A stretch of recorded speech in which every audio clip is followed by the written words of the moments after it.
Halo semuanya, kita bahas tentang fondasi yuk. Dalam konstruksi, fondasi yang kuat itu penting banget.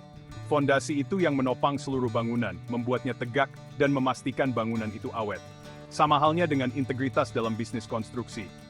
Disinilah peran sistem manajemen anti penyuapan, atau SMAP, menjadi penting. Penyuapan itu seperti rayap, teman-teman. Dia menggerogoti inti dari industri kita, merusak persaingan yang adil dan membahayakan semua orang. Kita semua pernah lihat kan akibat dari pekerjaan yang asal-asalan dan pengambilan jalan pintas. Nggak bagus deh pokoknya. SMAP yang solid itu membangun kepercayaan, kepercayaan dengan klien, kepercayaan dengan pemasok, dan kepercayaan dengan publik. Ini menunjukkan kalau kita serius untuk melakukan pekerjaan dengan benar. Nggak ada jalan pintas, nggak ada kesepakatan curang. Yang ada hanya pekerjaan yang jujur dan berkualitas. Ingat, reputasi yang baik itu susah payah dibangun tapi gampang hancur. SMAP yang kuat melindungi bisnis dan nama baik kita, dan itu sesuatu yang layak untuk kita perjuangkan. Sekarang, mari kita bahas tentang cetak biru untuk SMAP yang solid. Sama seperti proyek konstruksi yang butuh kode dan peraturan, sistem anti penyuapan yang efektif juga membutuhkannya. Di Indonesia, ada 3 peraturan utama yang perlu diketahui oleh setiap kontraktor. Pertama, ada Undang-Undang Nomor 19 Tahun 2019. Undang-undang ini mengatur tentang korupsi. Ini yang paling penting, teman-teman. Isinya mencakup semua hal mulai dari penyuapan, pemerasan, hingga pencucian uang. Selanjutnya, ada Peraturan Presiden Nomor 54 Tahun 2018.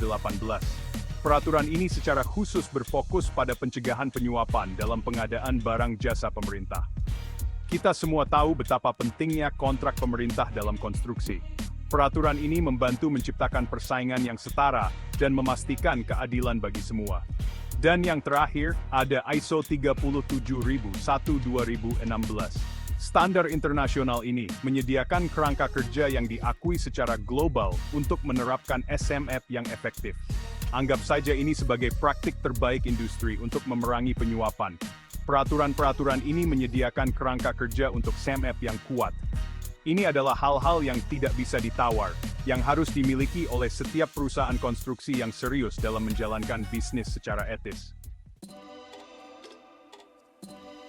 Oke, kita sudah punya cetak birunya. Sekarang mari kita mulai membangun. Menerapkan SMAP yang efektif adalah tentang mengambil langkah-langkah praktis dan konkret. Tidak cukup hanya bicara, tapi harus dijalankan. Pertama-tama, kita membutuhkan kebijakan anti penyuapan yang jelas dan komprehensif. Dokumen ini menguraikan komitmen perusahaan kita terhadap perilaku etis dan menetapkan aturan dasar untuk semua orang. Kita bicara tentang nol toleransi untuk penyuapan, teman-teman. Selanjutnya, kita membutuhkan tim khusus yang bertanggung jawab untuk menerapkan dan mengawasi SMAP kita. Tim ini bertindak sebagai pengawal integritas di dalam perusahaan kita. Mereka adalah orang-orang yang memastikan bahwa semua orang memahami aturan dan sistemnya berjalan sebagaimana mestinya. Kontrol keuangan adalah elemen penting lainnya. Ini berarti memiliki sistem yang kuat untuk melacak pengeluaran, menandai penyimpangan, dan mencegah pembayaran yang tidak sah. Anggap saja sebagai sistem peringatan dini keuangan kita. Dan tentu saja, kita membutuhkan mekanisme pelaporan yang jelas dan mudah diakses. Ini memungkinkan karyawan, klien, atau siapapun untuk melaporkan dugaan penyuapan tanpa takut akan pembalasan. Ingat, setiap orang memiliki peran dalam memerangi korupsi. Mari kita bahas lebih dalam tentang kebijakan anti penyuapan itu, karena ini adalah fondasi dari seluruh SMAP kita. Dokumen ini bukan hanya formalitas, ini adalah janji perusahaan kita untuk berperilaku etis. Ini tentang menetapkan standar untuk setiap orang yang bekerja untuk kita, dari tingkat bawah hingga eksekutif.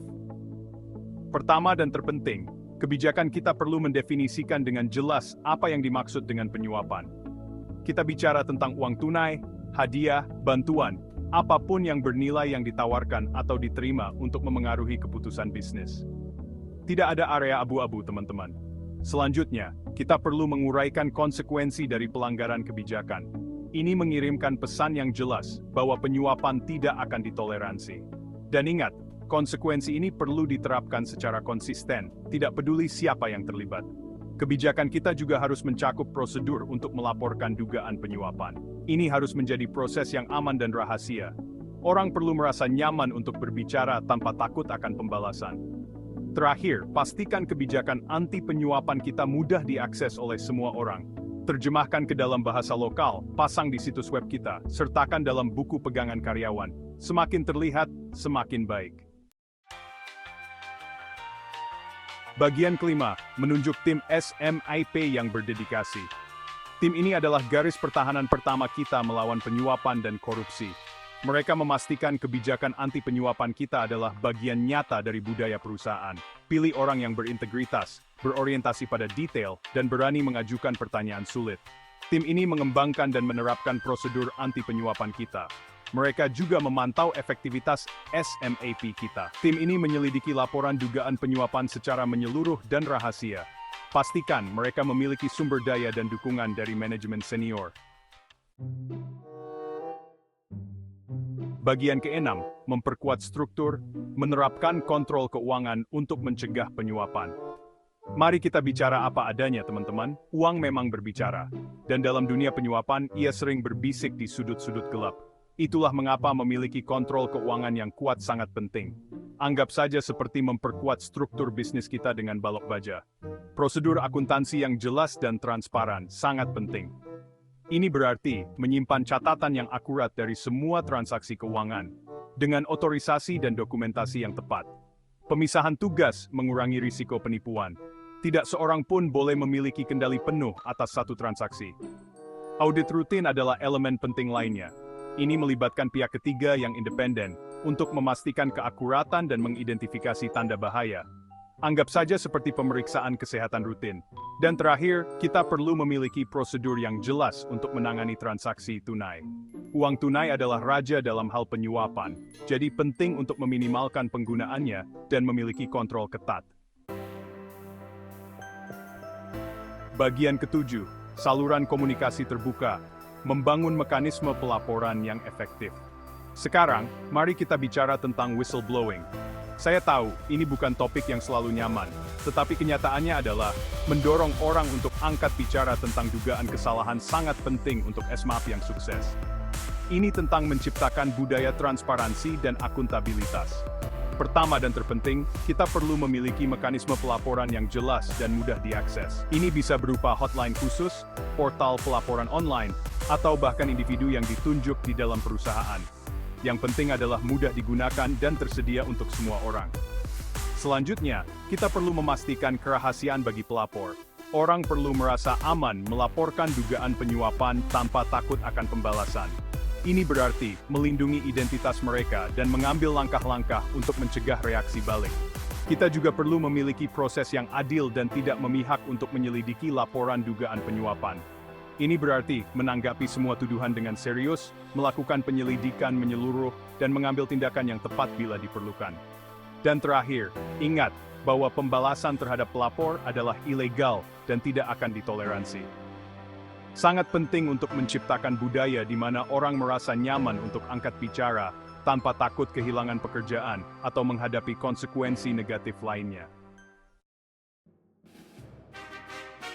Bagian ke-8, memeriksa kerangka kerja, peran audit internal dalam SMAP.